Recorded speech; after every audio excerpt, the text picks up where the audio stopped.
and my partner and I were tied to a rope. We were about 55 feet apart or so. And he was just walking along, and suddenly he just disappeared. Literally, the ground beneath him just collapsed, and it was a snow bridge that he was walking across. And now a 250-pound person is hurtling, free falling into this void. Episode 307, Climbing K2 with Chris Warner. You're listening to the Adventure Sports Podcast, brought to you by 180 Tech. We talk with adventurers from around the globe to bring you the inspiration and motivation you need to get started in the outdoors or to keep you moving if you're already there. Now here's your host, Kurt Linville.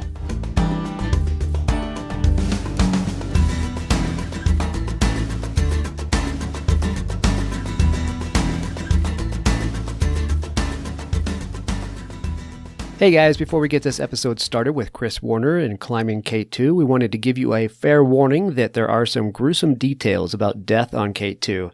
So if you guys normally listen to it with your children, you might want to preview it before letting them hear it. We don't want to gross anybody out, but we just want to give you a heads up. Now on with the show.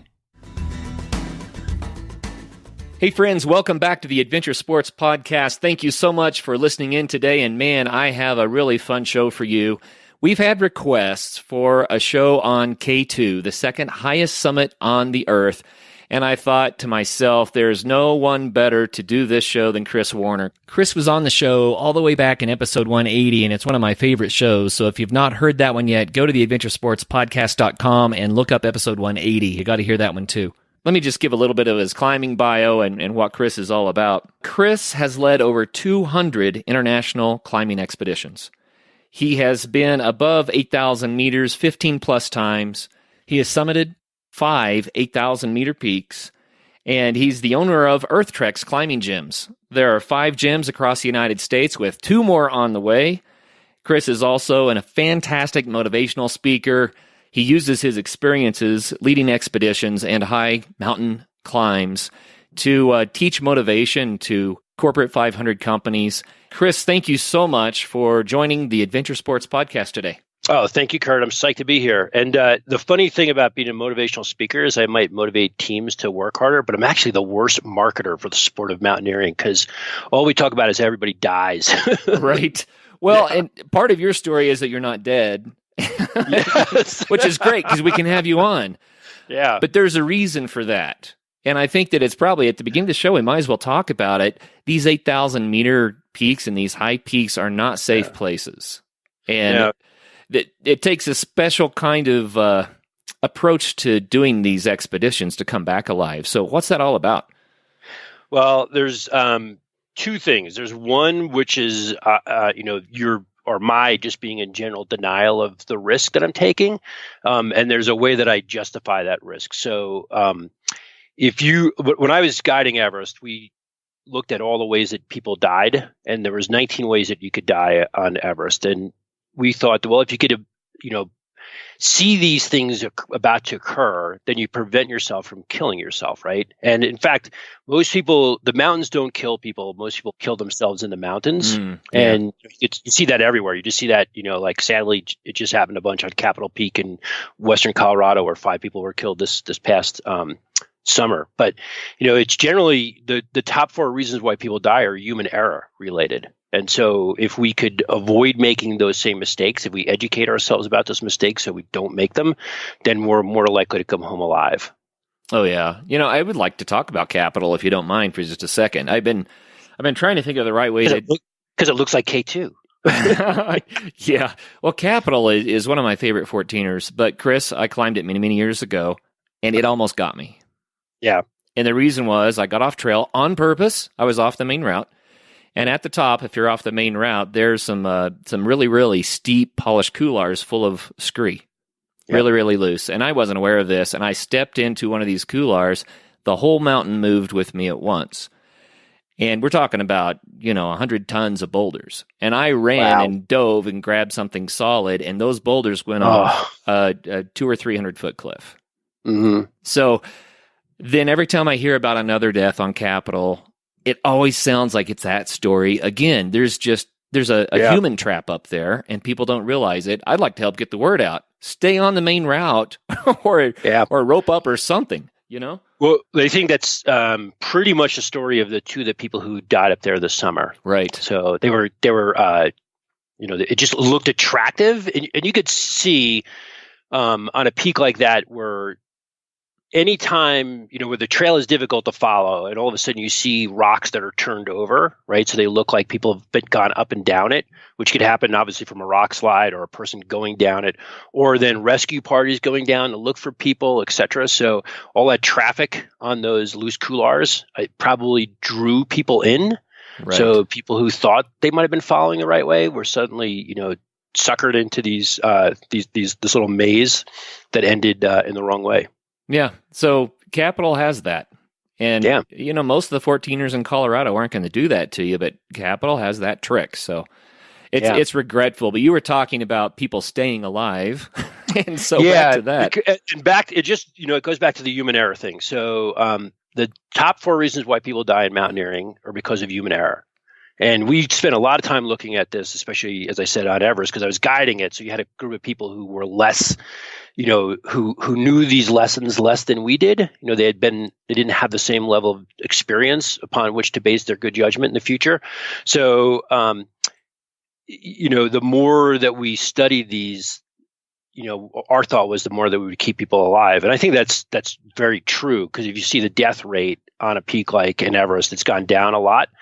Yes, we've had traumatic,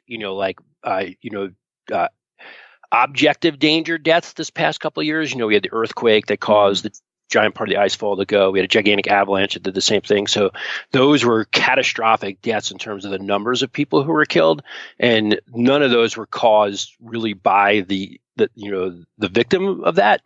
Although we used to tell people all the time, in risk, when you study risk, you find in general it's the third thing that kills people. So it's the third mistake or the third, danger that they face. And I used to tell people at the beginning of an expedition, you've already made 2 of those mistakes. So you only have 1 left to make, and you're going to be dead when you make it. And the first mistake was just coming here, right? Because you came into a known dangerous environment. And then, your second mistake, of course, is that you don't have you don't have world-class level skill and judgment at this point. So you're, as a client, and even a lot of, non-clients, you just don't have the same level of expertise as somebody else. So your bag of solutions is a lot smaller than, say, a guide or somebody who's been doing this for a long period of time. Yeah.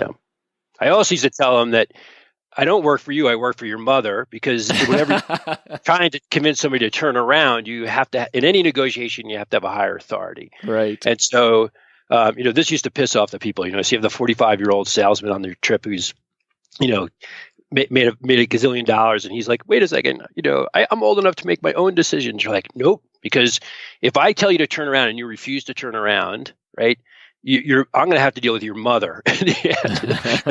Your mother is going to hate me.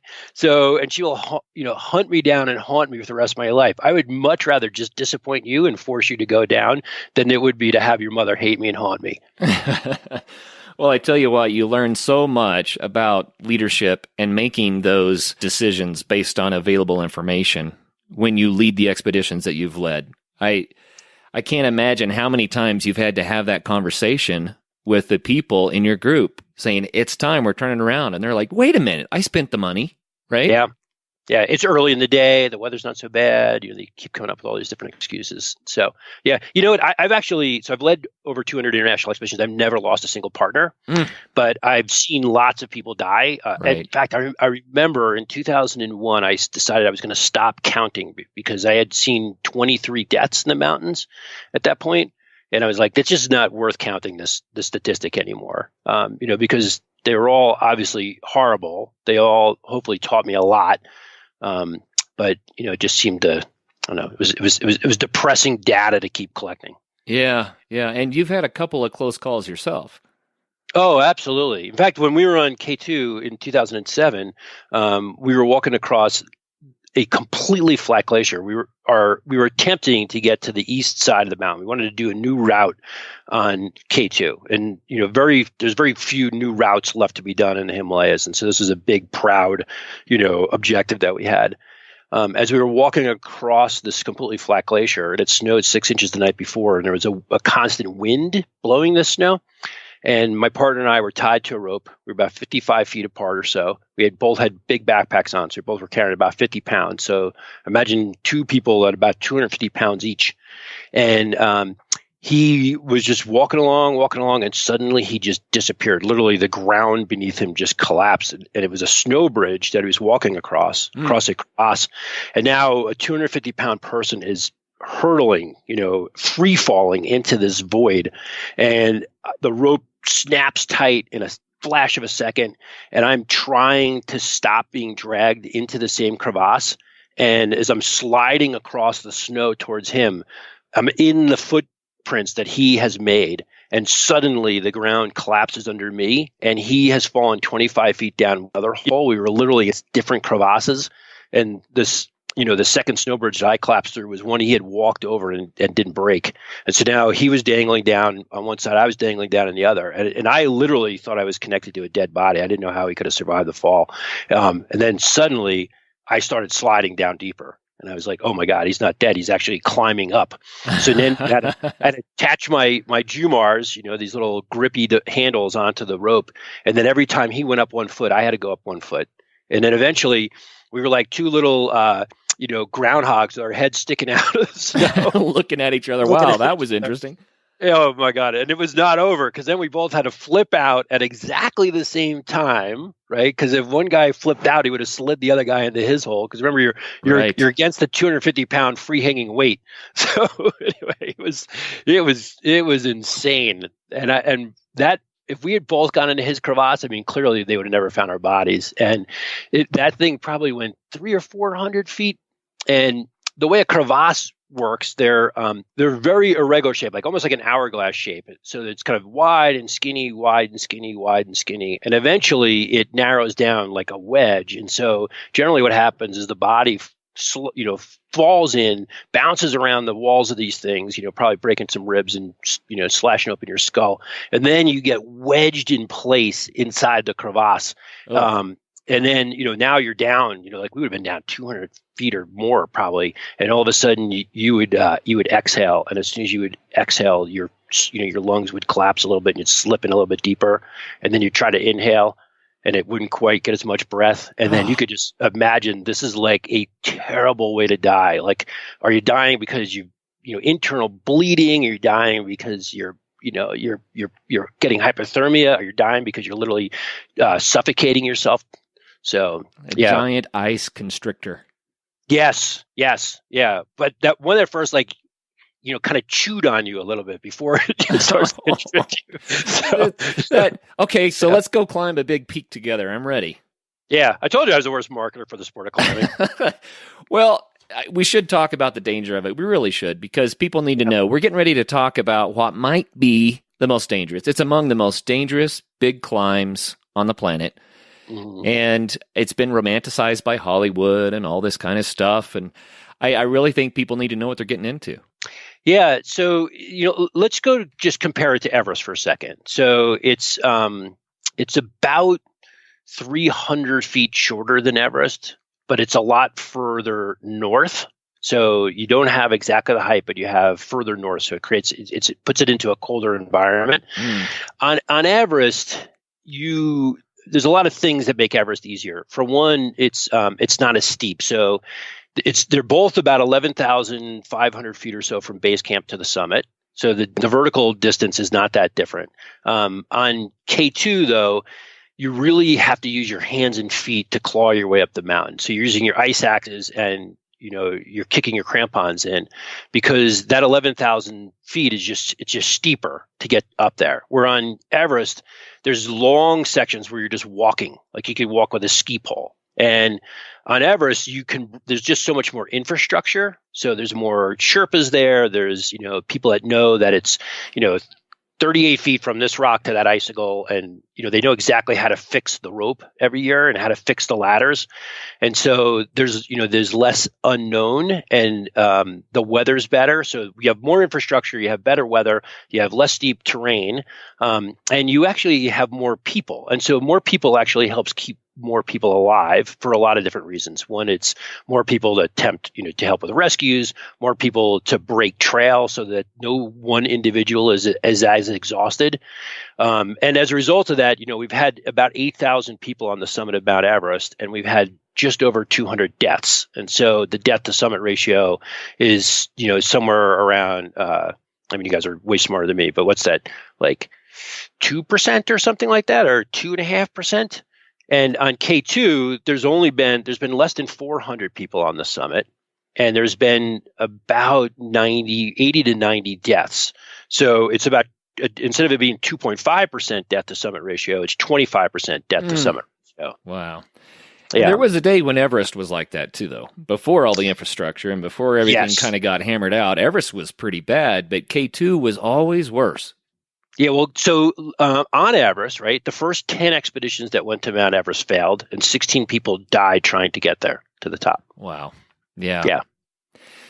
And K2, now we're talking about 10 times more dangerous than Everest's current record, is what we would say. Yes. Yeah. Wow. And what are the main dangers there? I mean, you already talked about the crevasses, right? The weather. Yeah, on Everest, what we found was that most people died by sitting down. And so there's a lot of reasons that cause them to sit down. Like if you could carry about 18 hours worth of oxygen, which is 3 oxygen bottles. And if you took 13 hours to get to the top, you have only 5 hours to get back down. And so people taking too long to get to the summit causes them to run out of oxygen on the way back down, which causes a whole trickle-down effect of other stuff. So that's one of the main reasons that people die. If you sit down and go unconscious, like you're so exhausted, you're going to take a nap, or you're lost in a whiteout, so you can't see your way down, so you sit down. When people become unconscious for either because they fell asleep or because they were injured, they say that the human body freezes solid in 6 hours at 40 below zero. Ooh. So, that's why, literally on the way to the summit of Everest, on the north side, there was 8 dead bodies when I used to guide it. And all those people died on the descent, and they all died by basically laying down. Like some of them, yes, may have fallen first, and injured themselves slightly, like this woman, Fran, who we think she probably broke her ankle on a descent and was unable to continue to move. But, it's those kinds of situations. So most people sit down, or lay down. They either fall asleep or something causes them to go unconscious. And as a result of that, they freeze to death.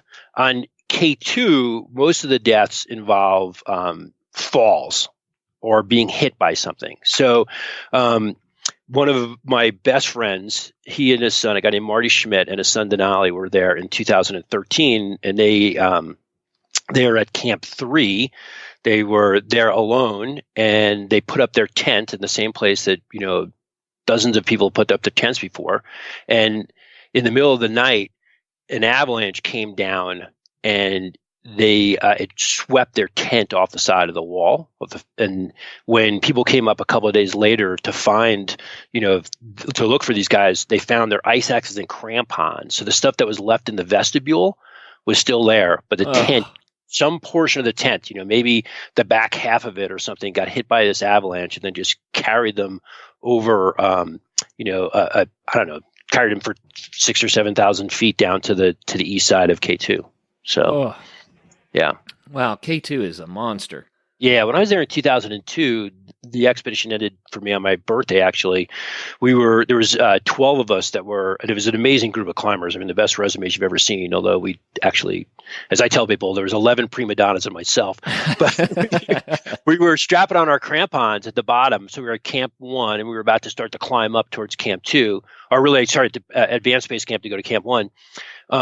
And we were strapping on our crampons, and there was a little bit of cloud cover that day. And all of a sudden, one of the climbers started screaming, and we looked up in the air, and there was a body flying through the air. And it probably fell over 1,000 feet before it slammed into the wall the very first time. And it was a gigantic explosion of red. And then it bounced another 600 feet, another 200 feet, another 300 feet, and eventually came to rest 500 feet away from us. And literally landed on the trail. So literally the footprints that people have created to climb up this thing, it landed on the trail. And only 2 of us had the courage to go to this body. I mean, it was obvious he was dead, right? So it was myself and another American, a guy who was a lieutenant colonel in the Marines. So he's a former Marine recon officer.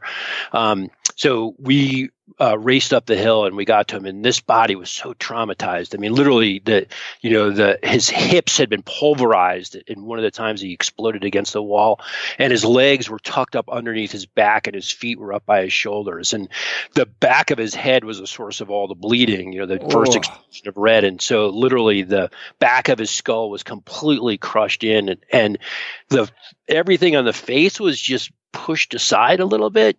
And it, made him obviously not look very normal. And then the blood, as it was rushing out of his head, turned his skin this grayish color, which made his teeth seem to glow in the dark. I mean, this is a brutal scene.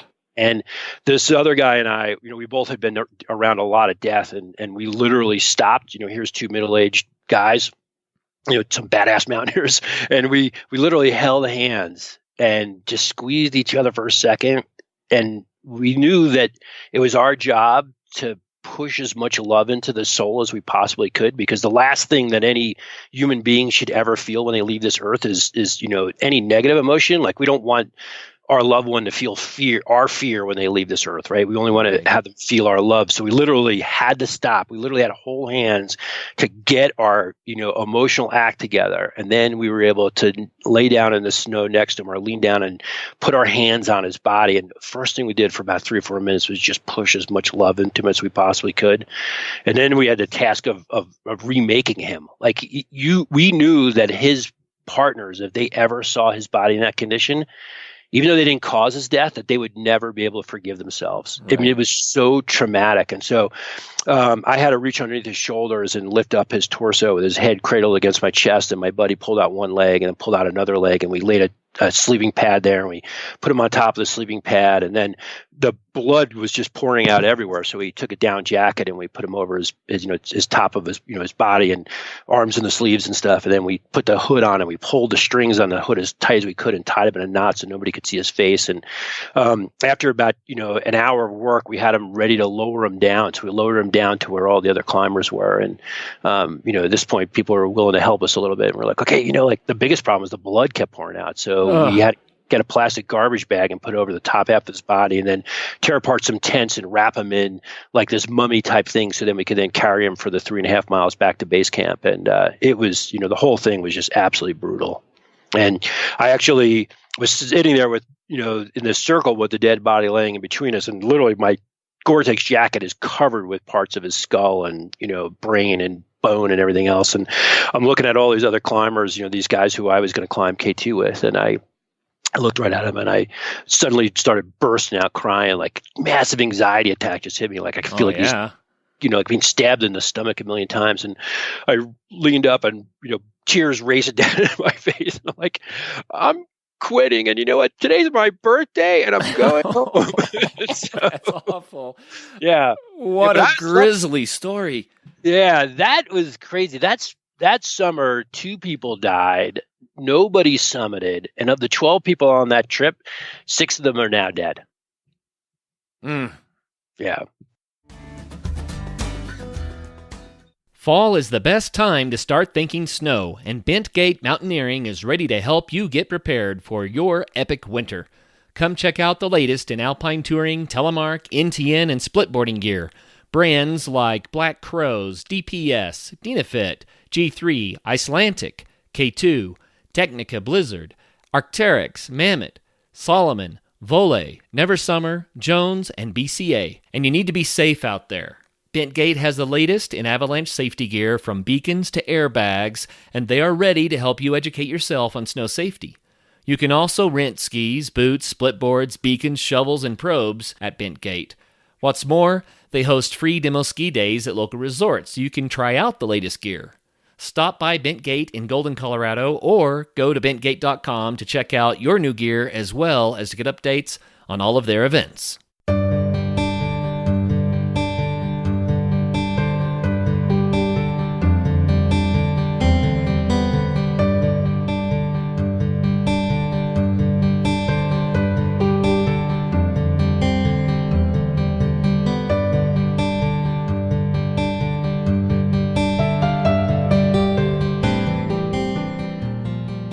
I think you did a perfect job of letting us know what this is really all about.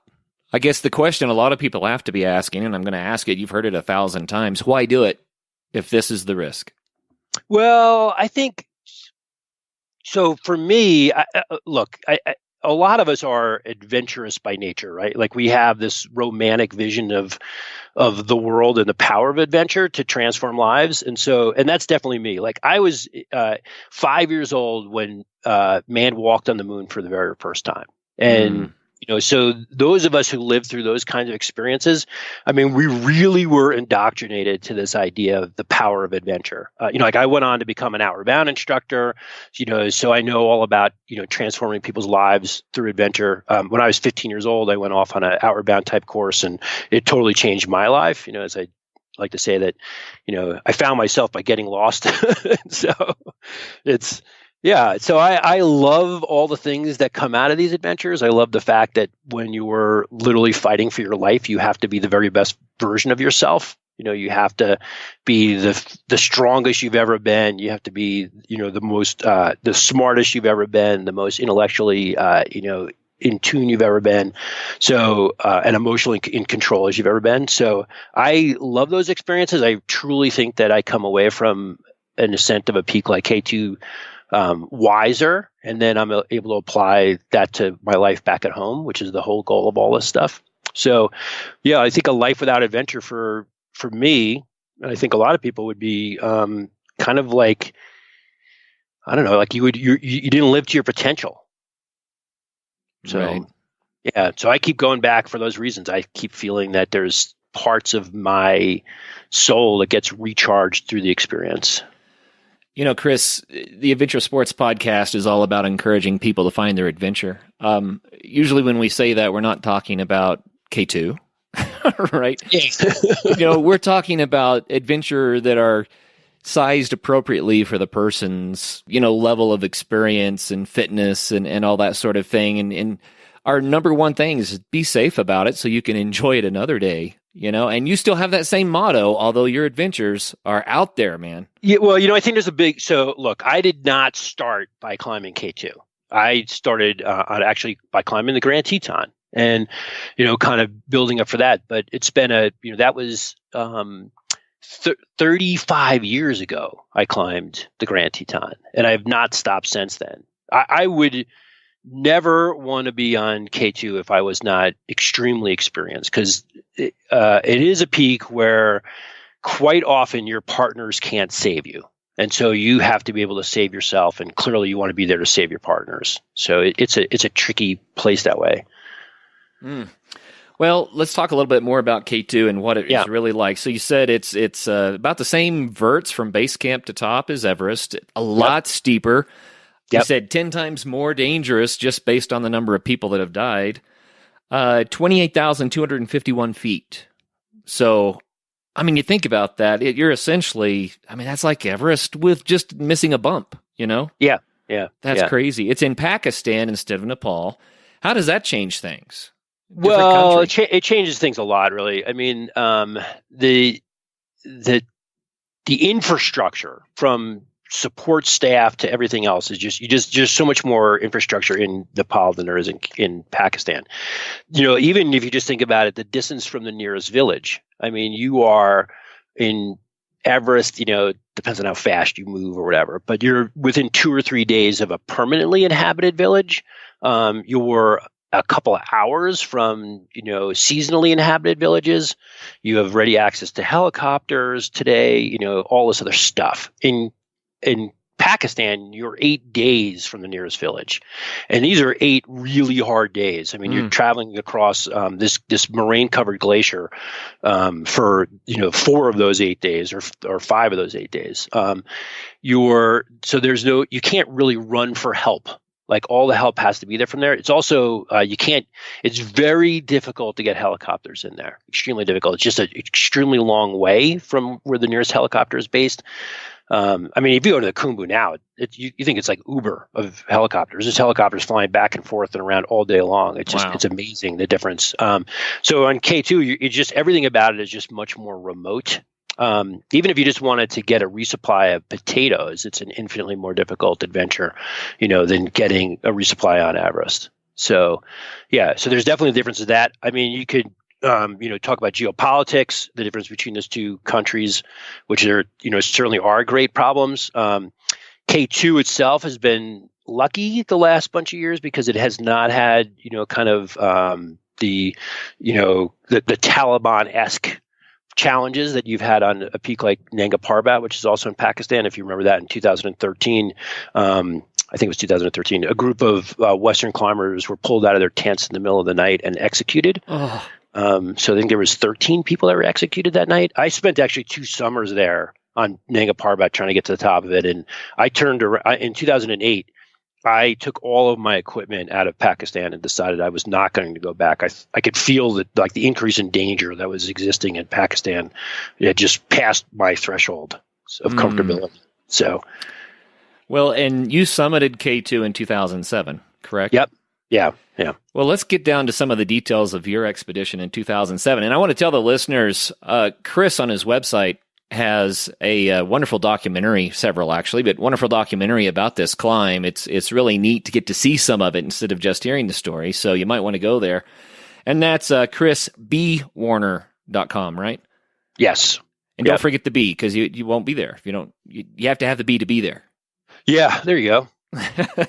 So chrisbwarner.com, and you can watch what we're talking about here. But your expedition, I would highly recommend people do that. We filmed it for NBC, and even though it was just us as climbers as the cameraman, we literally went to Best Buy and bought a bunch of cameras and threw them in our down jackets. But we shot 41 hours of film.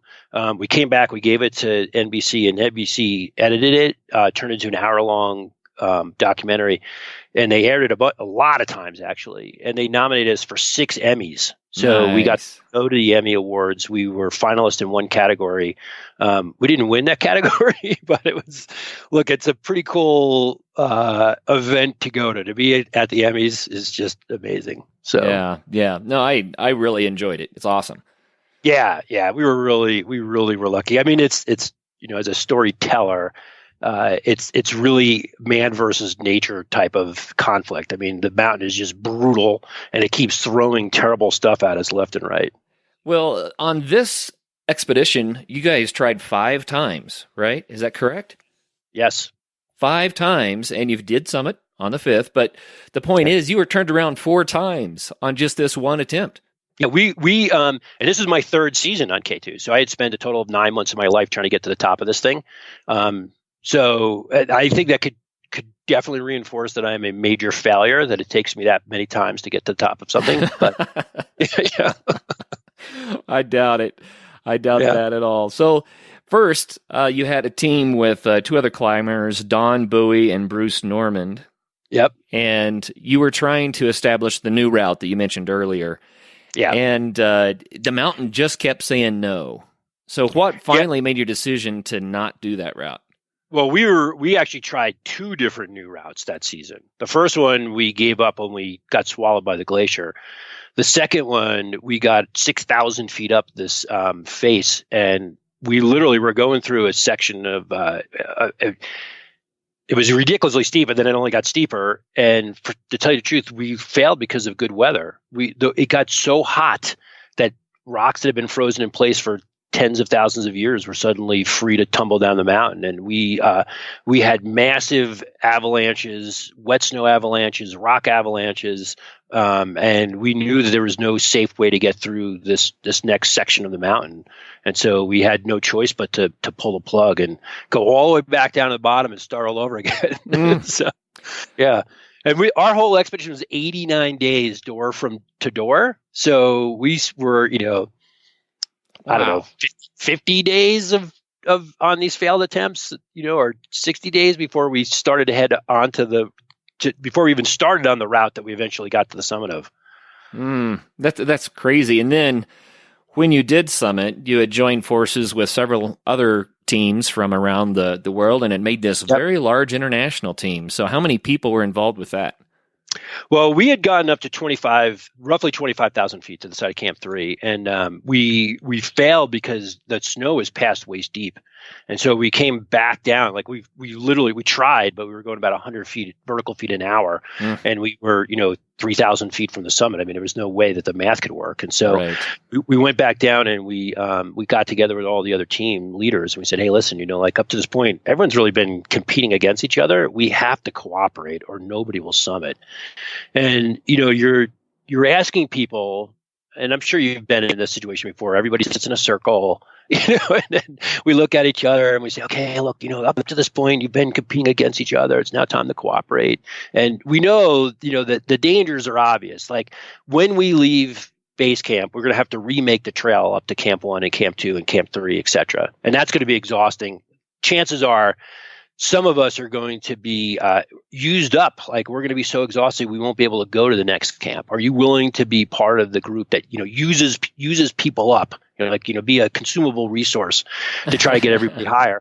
And everybody, in that situation, like the peer pressure is so great, you have to say yes. And then, so we knew that if 25 of us leave base camp, maybe only 10 of us would make a summit bid, on summit day. And then of the 10, maybe only 4 would summit or 1 would summit. And would you literally risk your life to get somebody from another team to the summit? Wow. And that was a question we asked everybody, and everyone was like, yes, we are willing to do this. And so we all agreed that we're going to leave the next morning to head up the peak. And our team gets up and we leave, and we're the only team that left. So everybody else, saw the weather was not nice, and so they rolled over and went back to bed. In fact, we get all the way up to Camp 3, and there's an Italian expedition was also filming their expedition, and they have a great scene. They're holding onto the tent poles in Camp 1, and the wind is blowing the tent back and forth and back and forth. And they're talking to their producers back in base camp. They said, it's impossible to go anywhere. And the producer in base camp says, yes, but the Americans have just made Camp 3. All of these people are now panicked because they realize that they think we're going to summit and they're not. So they have to catch us. And so the next day, people leave early. They pass Camp 2. They make it up to Camp 3. And we're by ourselves, so we try to continue to go higher. But, the waist, again, is past waist deep. And so after about 5 hours, we've gone 500 vertical feet. And so the next day, a group comes up. And so there's roughly, say, 20 of us going, or 25 of us probably going to Camp 4. And 10 of us are breaking trail. And the snow's so deep, the first guy goes 10 feet, steps aside. The next guy goes 10 feet and steps aside. So after 100 feet, you're first again. And then you go your 10 feet and step aside. And then there's 15 people behind us shouting and cheering. You guys are doing great. Wow. But we make it up to camp, the highest camp. And from there, we're going to make the summit push. And so the summit push is much more involved. The terrain is more technical, which as people see the TV show, they're going to really appreciate this. But the plan was, even before leaving base camp, there's 3 strong teams. There was a strong Korean team that had 5 Nepali Sherpas, and they had roughly 10 climbers. They had bottled oxygen. Not all 15 of them made it to the highest camp, but roughly 10 of them made it to the highest camp. So they were going to take the first 1,000 feet of rope and string it along. And then our team of just 3 climbers, we have no bottled oxygen, it's just 3 climbers. We're going to take the middle 1,000 feet. And if you see K2, the middle 1,000 feet on summit day is the most dangerous. It's the most technically difficult. There's rock bands, steep ice bands, etc. And then the third 1,000 feet of rope is going to be carried by these Russians. So there's a total of 8 Russian climbers. They're all on bottled oxygen. I think not all 8 made it to the highest camp, but 4 of them end up making the summit.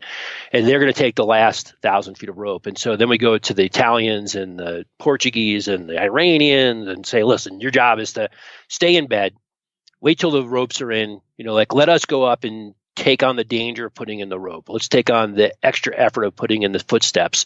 And when the danger is gone and when the effort is less, then you're allowed to wake up, have a cup of coffee and follow in our footsteps.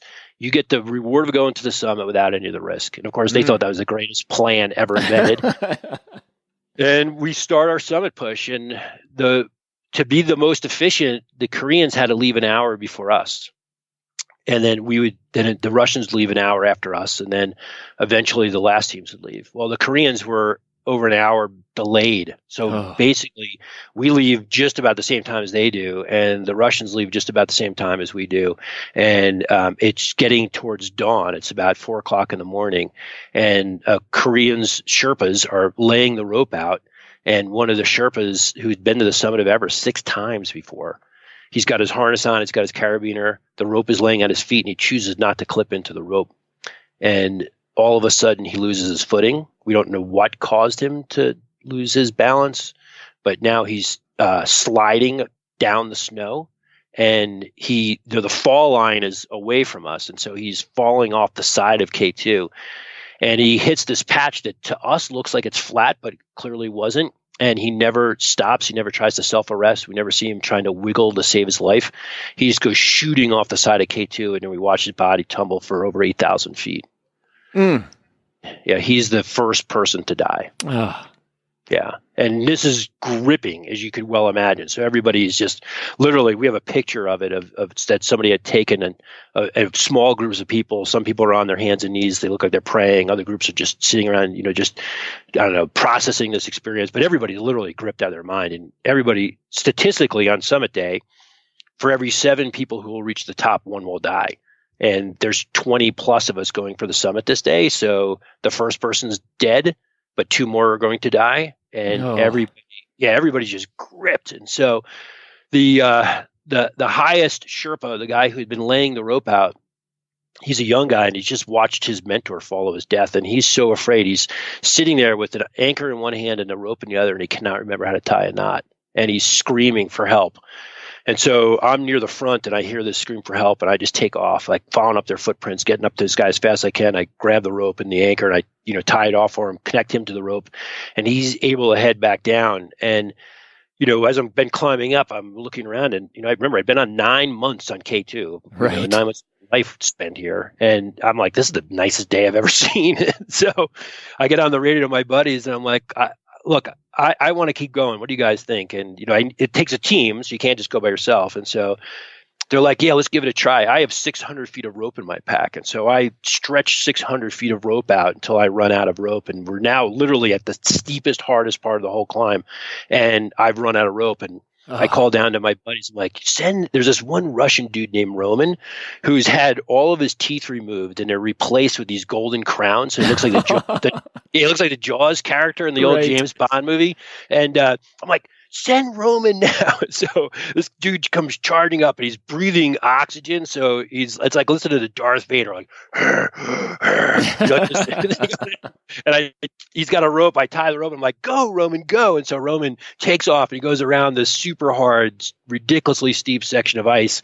And it's the key to going to the summit of K2.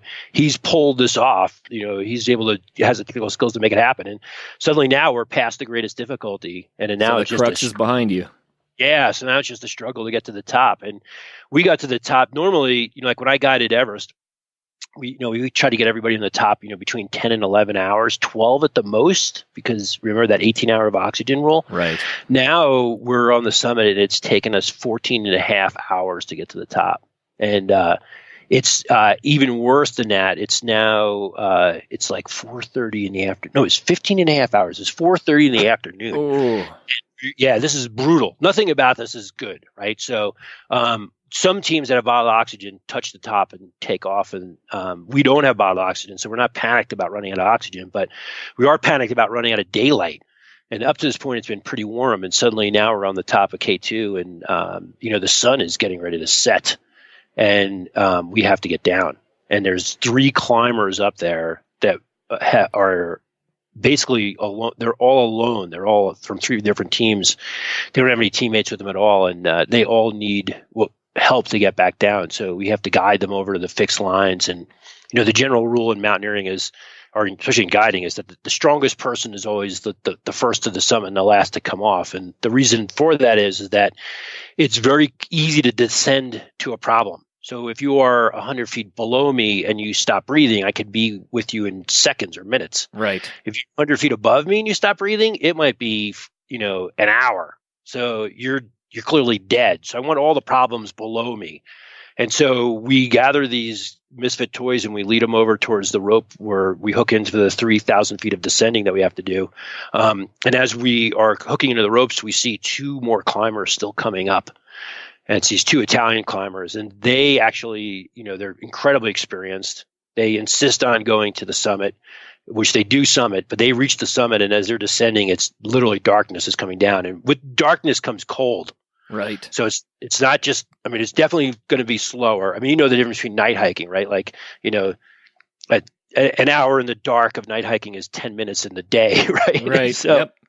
Yeah. So we're going to go slower. But the bigger problem was the lack of, the heat. And so now it's dropping down into minus 20 territory, and we're descending and just, getting more colder and colder. And as we get back down to where we could start walking again, there was a Czech climber. This Czech climber had come up a different route on K2. They had seen, he was a member of a 5-person summit team, and they saw our lights in the middle of the night. And so they traversed over to where we were and followed our footsteps up. And 4 of the other climbers were overcome by exhaustion. So they turn around, and this one guy, perseveres to get to the summit.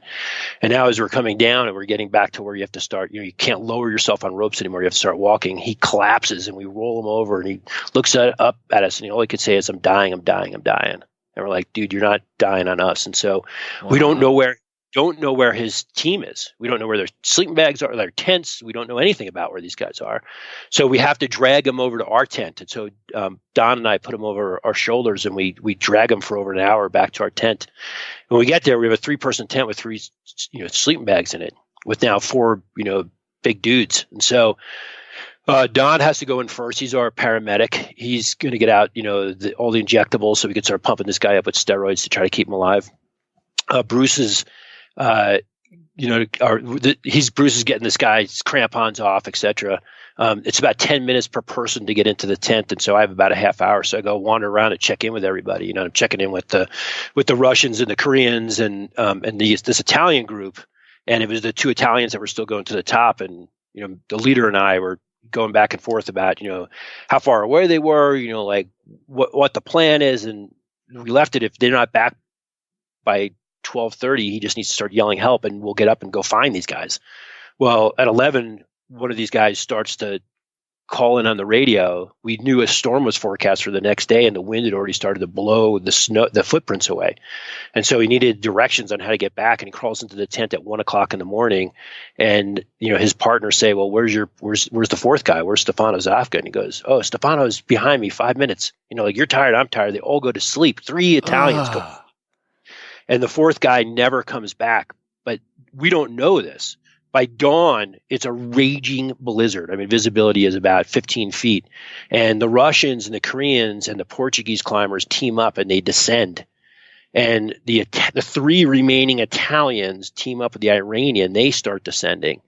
They can't find their way. They come back up, and they're outside of our tent. And so we're inside this tent at 26,000 feet with this whacked out Czech dude who, I have this picture of him. You would think he was on heroin. His eyelids are, his eyes are super dilated, and he's completely whacked out, and suffering massive anxiety attack. Doesn't speak any English right now because his brain is so swollen. And we know we have to lower him down this mountain. He's completely incapable. We can't get him to his team. We don't know where his team is, so we have to take him down the mountain with us. And as we're packing up to go, we had left all of our crampons and ice axes in the vestibule of the tent. And somebody else from another team left theirs outside. 10 inches of snow has buried their crampons. They can't find their crampons, so they steal the top pair of crampons from us. So one of us has to descend without crampons. While we're going through all this crazy crampon stuff, where literally this man can do nothing for himself. You have to reach in and help him pee in a bottle and zip his clothes up and, blow his nose for him. We're going through all of this stuff, and we hear screaming outside of our tent, the Italians, you have to come down. You have to guide us down. If you don't take us down right now, you're going to die just like Stefano Zafka died. And we hear about 8:00 in the morning for the first time that this guy Stefano has not come back. And we do a quick ethical, discussion. Like, what are we going to do? Like, are we going to go look for this guy? And we knew from being on these big mountains that, there's one of 2 things likely had happened. One was that he walked off the side of the mountain, just like, the Sherpa slid off the day before. Or second, he sat down and froze to death. And we have this Czech guy with us who's absolutely going to die if we don't take him down. We have 3 Italians and an Iranian guy who are also lost, and they're in a state of total panic. And we have to make the decision: do we go seeking this man, the single Italian guy, or do we put all of our efforts into saving 5 people's lives? And that's a decision that we have to make. And we know that there's consequence. No matter what, that decision results in somebody's death. So we make the decision to take him down. And again, we are 1 pair of crampons short. And crampons are great, but not necessary if you're in snow. Like we've all walked down steep ski slopes without crampons on, and we were fine. But heaven help you hit a patch of snow. I mean, a patch of ice, and we're descending. Bruce and I have to lower the Czech climber down. Don's going to go ahead to try to find the trail. So the way this was set up is Bruce and I had to have crampons on to lower the Czech climber on a rope. And Don was going to, we were hoping the best for, but he hits a patch of ice at about 25,000 feet. By a miracle, as he's tumbling down the side of K2, he lands the tents, but he's broken his leg. And so when he tries to stand up, his leg will not support his weight. And so we now have another problem of just, now we're in a blizzard. Yeah, it's a full-on blizzard, right? So we got a whacked out Czech dude who's, suffering from massive cerebral edema. His brain is literally swollen to the point where he's, it's trying to kill him. Don's got his leg injury. So we know we have to split the team up. That the Czech climber cannot descend anymore. He's completely overcome with exhaustion. So I'm going to spend the night in Camp 3 with him. Don, Bruce, with the help of the 3 Italians and the Iranian, are going to descend together to Camp 2. Well, I don't know if you've ever been in the mountains with a guy with a broken leg, but they're terribly slow. And so the Italians and the Iranian give up, that they're inconvenienced by having to rescue. And so they leave Don and Bruce and they climb down to Camp 2. When they get to Camp 2, their tents are destroyed. But our tent is still standing. So they crawl in our tent. So a 3-person tent with 4 people in it. There's a sleeping bag in there. There's a stove. There's food. They're eating our food. There's one Italian climber who's left all of his gear behind, is laying inside the sleeping bag. At 8:00 at night, Don crawls to the tent, opens the door, and they're all screaming, "You can't come in, you can't come in." He's like, "What do you mean I can't come in? This is my tent." And they're like, "Well, you're going to have to sleep in the vestibule." And Don is like, "Well, can I have my sleeping bag?" Because we had left a spare sleeping bag in there. So, you don't want a guy with a broken leg carrying excess gear. So Don's like, "Can I have my sleeping bag?" And the one of the Italians, Mario, goes, "You know what, Don? Yesterday this was your sleeping bag. Tomorrow it'll be your sleeping bag. But today this is my sleeping bag." And he won't give a man leg his own sleeping bag. Yeah. So in the middle, we all survive the night. It takes us another, the next day we all make it down to at least to advanced base camp. Don and I spend the night in advanced base camp. Bruce is able to, and everybody else is able to make it back to base camp. Don can't walk, so as soon as you get off the steep part of K2, we need people to carry him. So right. Bruce has gone down to base camp to get a rescue party organized to carry Don the next day, the 3.5 miles back to base camp. And so anyway, Don and I are up there, and the next day comes around, we get him carried down with the help of a great group, mainly these Americans that were also on the mountain on a different expedition. And then, the helicopter comes in and flies out the injured. And I go over to the Italians, and I'm ready to have one of those long, hard conversations with a group of people, right? And so I walk over there, and these men had spent most of the expedition combing their hair and drinking espressos. So I show up, and I'm like, "Hey." And they're like, "Oh, Chris, would you like an espresso?" I'm like, "Hell yeah, I want an espresso." And so I get my espresso, and I'm like, "I also want to have a conversation. Like, what the hell happened with, Stefano? Why'd you leave him behind? All this other stuff." So this is a shouting match, like as you could well imagine, right? Yeah. And so everyone's screaming at the top of their lungs at each other, and in walks the Iranian climber, and he starts wagging his finger at me, and he says to me, he goes, "I have a question for you." And I'm like, "Me? Like, why are you questioning me? Like, what did we do wrong?" And he goes, "I have a question for you. Why was it when everybody else was up there for themselves, why was it that your team was up there for everybody else?" And I was like, "My God, dude, like, you reached the peak, but you missed the point." Right. Like, what is the point? Why do we go on these adventures? To be the best person we possibly can be, not the most selfish asshole we've ever been. It's like, who cares if you step on a higher patch of snow than everybody else? If you did it and turned yourself into, a knucklehead in the process, then, like, you made the world worse, not better. Yeah, and you got to live with yourself after that. Yeah, we had 3 goals on our expedition, which we talked about all the time. Number 1 was to come home alive. Like, we thought that was a pretty good idea. That's a good idea. So, the second one was to summit together, because we knew that as soon as you split the team up, that your chances of dying were greater. Right. And the third one was to climb the mountain in a style that we were going to be proud of forever. So originally, we thought that meant climbing a new route on the mountain. And it just turned into climbing the normal route, the Abruzzi Ridge, but doing it in the best possible style, right? Whether it was fixing lines or breaking trail or saving people's lives, we were ridiculous, definitely walked away proud of everything that we did up there.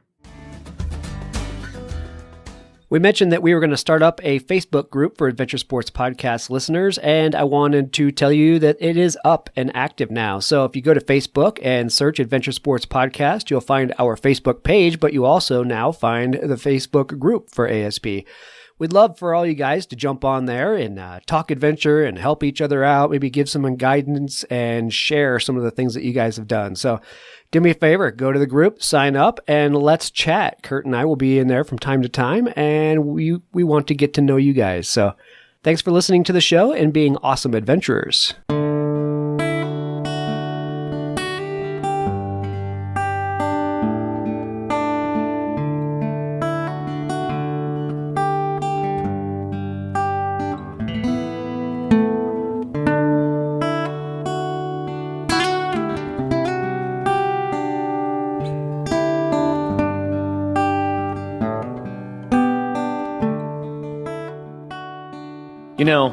That's one reason, Chris, why I wanted to get you on to get your perspective on this, because so many people, they want the prize more than they want what really matters.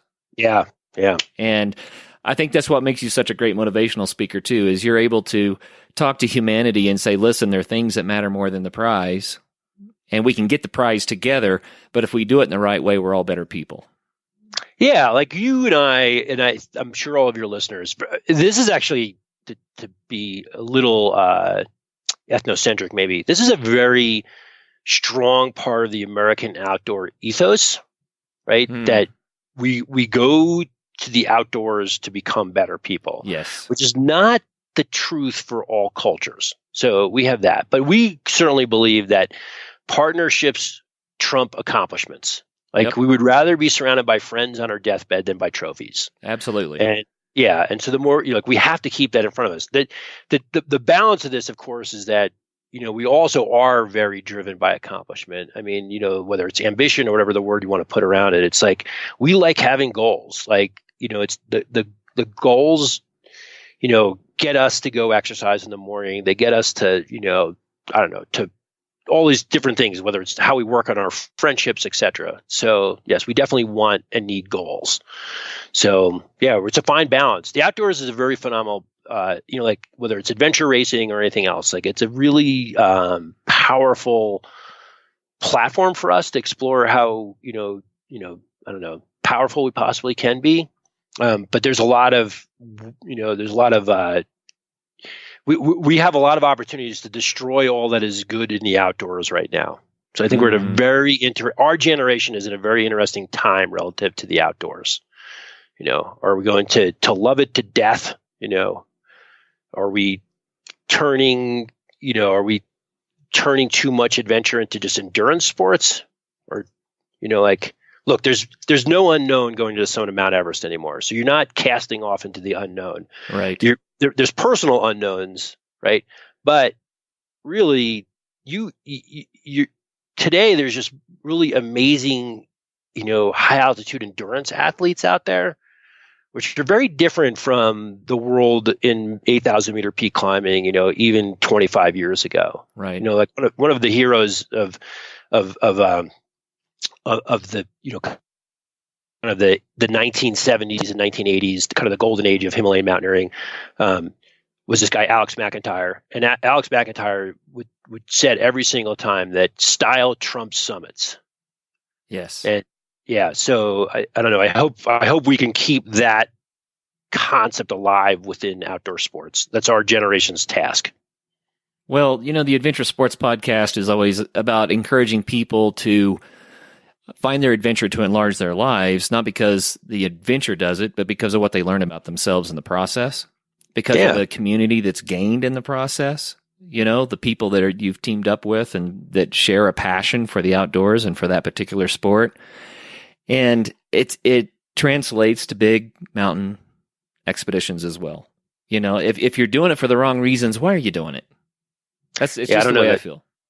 Yeah, I agree with you 100%. And like it's clearly we live in an age where people are a little bit more externally focused and internally focused. You do see that in the increases in the rates of narcissism in our country. So they say that it's gone up by over 20% during this last generation. So I mean, look, you just like the selfie movement, whatever you want to call it. So it's a very interesting time for all of us. But hopefully, people, we find, we use the outdoors as a place to kind of get away from all of that and kind of reground ourselves. Yeah. I mean, all you have to do is jump on Instagram and you see all the people that find some way to place themselves in a beautiful scene 1,000 times and post it. And you're like, well, how did you do all of that? And everyone talks about FOMO now, fear of missing out. We're trying to make everyone else jealous of our lives. And I'm like, well, okay, you took an instant in time where you stood in a pretty place, but where's your heart? What's your soul doing? Yeah, but it's funny. Like maybe we're getting off the subject of K2.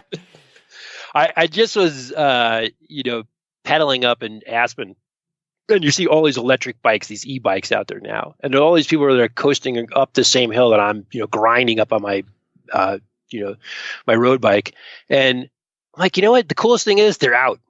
Yeah. Like it's great that they're experiencing the outdoors. So even if yes, that 10% of their outdoor experience is spent taking their own picture, the other 90% is going to trickle into their soul and make them a better person. I mean, one of the funnest things about the climbing gyms is that people do not climb with their phones. So you go in there and it's like they put their phones down, and they might all of a sudden an hour and a half of their lives have gone by and they haven't been on their phone. I mean, that's a cool thing in this era. It really is. And you're right. I mean, I climb at your gym in Golden. And you're right. People aren't climbing with their phones. It's exactly right. Yeah. People are getting real. Yeah, it's great. Yeah, it's super. It is real. Yeah, that's really, really cool. Really, really cool. Well, Chris, wow, we burned through an hour. I wish we could go on for 2 more hours because I love to hear about your experiences. I love to hear about your perspectives that you've gained from this. But people are going to want to know how to find more information about you and your gyms and that sort of stuff. So let's make sure that we get that word out right now before we run out of time here. Yeah, I think I would just rely on good old Google and go hunt down Earth Treks climbing centers. So we have, the 5 gyms, and we're opening 2 more within the next 6 months. And then you could look for Chris B. Warner or Chris Warner Climber, and you could find my website that has, the K2 video on it, plus talks a lot about the leadership work that I do. Right. And you're a fantastic motivational speaker, and your forte is on how to get teams to get together and get stuff done as a team, which you've proven over and over and over again in your expedition climbs. So I know that there are a lot of people that will benefit from your experiences. And this is another main point I want to make for everyone to hear again, is that when you go out and you have these experiences and you learn something about it and you gain some notoriety and all of that sort of thing, you can put those skills and that notoriety back to use to help everyone else. You can bring it back home again. And Chris, that's what you're doing. So I thank you for that. It's really awesome. Well, thanks. It's been a pleasure, a fun series of adventures, and I hope I have plenty more ahead of me. Oh, I'm sure you do. Your 2 new Earth Treks, where are they coming in, just so people can watch for them? Well, we have one that we're building in Denver, in Englewood, Colorado. We took over the headquarters, the former headquarters of the Sports Authority. So there's going to be a 52,000 square foot climbing gym in there. It'll be the largest climbing gym in the United States. Wow. And then we have a really fun project that we're doing in Baltimore right now, which is we've teamed up with a microbrewer, a gourmet ice cream guy, a whiskey distillery, and a building has been purchased, and we're converting 20,000 square feet of that building into a bouldering gym. So it's super fun, super hip, kind of like, I don't know, millennial paradise that we're building. That's great. So coming soon to a corner near you if you're in one of these two places. Yeah. That's awesome. Well, Chris, thanks so much for your time today and for sharing with us about the K2 experience. K2's not on my bucket list. All right. Well, Capitol Peak is on mine, so I got that for me. Hearing from you about K2 definitely was on my list, and thanks for sharing that with us. And for all of our listeners out there, thank you very much for your time. And until the next show, be safe. Remember, great teams, people matter, and have some fun. Coming up on Monday's episode, Laval St. Germain is with us. He's the only Canadian to have climbed Mount Everest without oxygen. Until then, get out and have some fun.